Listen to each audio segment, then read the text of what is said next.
আসসালামু আলাইকুম। ইদানিং সোশ্যাল মিডিয়ায় কিছু ভিডিও ঘুরপাক খাচ্ছে যে এমআরপি পাসপোর্ট বন্ধ, শুধু ই পাসপোর্ট করতে হবে, তাই না? তো আবার অনেকেই বলতেছে যে ভাই এমআরপি পাসপোর্ট দিয়ে ভিসা লাগানো যাবে কিনা, বা এমআরপি পাসপোর্ট দিয়ে দেশে যাওয়া যাবে নাকি নাকি এরকম অনেক ভিডিওই বর্তমান দেখতেছি সোশ্যাল মিডিয়াতে, ঠিক আছে?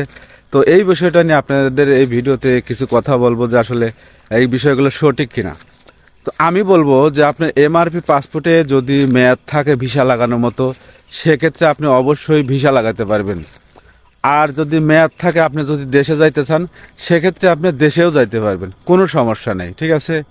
আর যেহেতু এমআরপি পাসপোর্ট বন্ধ হতে যাচ্ছে, এটা বন্ধ হয়ে যাবে পরবর্তীতে আপনারা এমআরপি পাসপোর্টের মেয়াদ শেষ হওয়ার আগে বা শেষ হইলে আপনারা ই পাসপোর্ট করে ফেলবেন, কিন্তু আপনি দেশেও যাইতে পারবেন। মেয়াদ থাকলে আবার ফের ভিসাও লাগাইতে পারবেন। এতে